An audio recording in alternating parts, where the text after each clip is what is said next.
Hello, my name is Ameera. I am an incarnated merbeing and transpersonal healer in Southwest Washington State. Welcome to this episode of The Great Kingdom of Atlantis.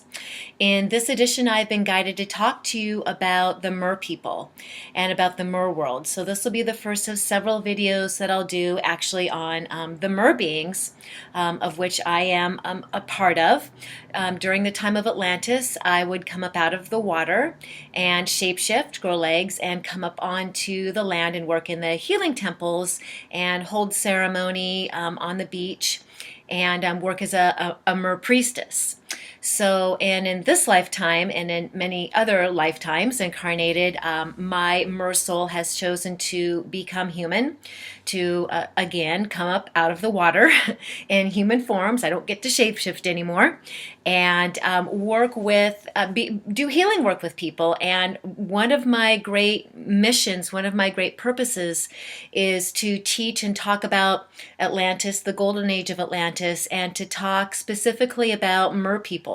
So many of you watching this are going to resonate with the idea that you might be a mer being and have your own memories, maybe some conscious memories, maybe some subconscious memories, but you just feel and know that you are from the water. So I just want to reflect back to you that if your soul really does feel as it is from the mer world or from the water, then it is. So please just accept and own that about yourself and know that is your soul's truth. And hopefully what I will share with you about the mer world will help you out just a little bit more on that journey.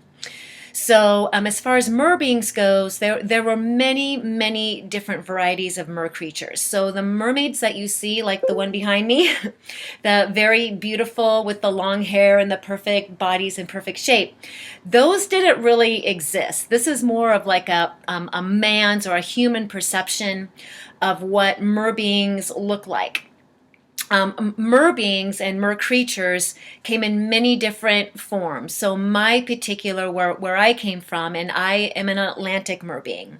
Atlantis was mostly between the east coast of the United States and Europe. That's where the landmass of Atlantis primarily existed. So I was an Atlantic mer being, and me and my family had the long tails, the very long fish tails, and the human upper body and torso, but our heads were more kind of fish-like.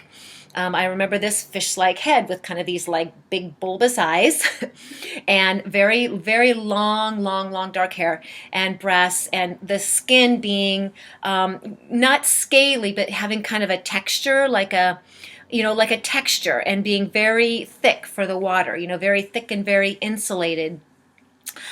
We were not beautiful by human standards, but we think we are beautiful. And I had this very long hair, black hair that came down at least to my knees. And my sister there had more light hair, very long hair also. Mer beings, at least my mer lineage, we all carried our hair, all the women and some of the men too carried our hair quite long. So those depictions that you see of the mer beings with the long hair, that really was a part of where we came from. But our skin and the way we looked overall was definitely more of kind of a fish-like. I remember my tail being gold and having some greens in it also, and being very iridescent. And I remember my skin not quite being, it wasn't like human colored skin, it was dark though. It was very dark skin, darker skin. And so, but some of the mer creatures that we see these shows, these documentaries on the mer beings, and some of them look very, when they get the little videos of them in the water, look very kind of scary and prehistoric. And that a lot of the mer creatures do look like that. They live and they swim in the very deep water. They don't come up to the sunlight or to the surface very often. They are deep water creatures, and so maybe less hair or bald, and these very thin, lithe bodies, and very fast, and just kind of very prehistoric looking. is what many of the water creatures, the mer creatures, I guess, look like. Sometimes when I take people back into past life regressions, one of the things I do as a healer is I'm a past life regressionist. And that's where I recovered most of my memories of being from the mer world and being from Atlantis. So sometimes I'll take people into the water and they'll find themselves this creature that is like nothing that they would have ever imagined that they look like. And it's very difficult for them to accept that that's their mer body because they expect that. And when they don't get that, it's kind of startling to them because many of the water creatures just look kind of funny by human standards. But the mer creatures, they come in many different kinds of colors, also very color variations, and some of them even have some of the colder water mer creatures, like up towards the Arctic, have fur. Actually, have like a seal type of fur on their skin. Some people might even call them selkies. And so there are many different varieties of water creatures. So if you feel that, you are one, if you would like some time to go into a regression and experience yourself as a mer creature, I can definitely take you there.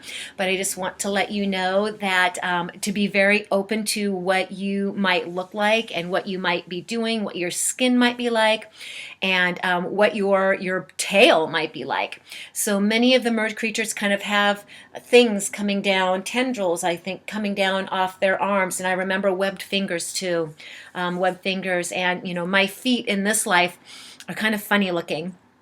I definitely have mer feet and mer toes that are left over from my kind of more prehistoric or ancient lineage of being a mer person.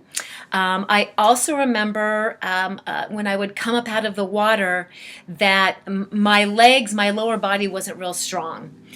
It was kind of a struggle to get into that body and to walk across the land and walk into the temples. And the more I did it, the stronger my legs become, but I couldn't stay out of the water for very long. It's like I would have to come up, and I remember coming up a lot at sunset. And coming up a lot when the moon was high, because that's when my body would have the most energy. That's when I could be the strongest. So I'd come up out of the water when the moon was higher, and stay in the temples, mostly working at night, which is really odd to me because in this life I am not a night person at all. And then when the moon when the sun would begin to rise, that's when my energy would start to wane, and I would leave and I would go back into the water. So I hope that this helps you out a little bit. I'm going to do, like I said, lots of videos on the mer people, on the mer world, on my twin flame in the mer realm, and what that meant, a little bit more about what that meant to be a mer creature in the time of Atlantis. Thank you so much for tuning in.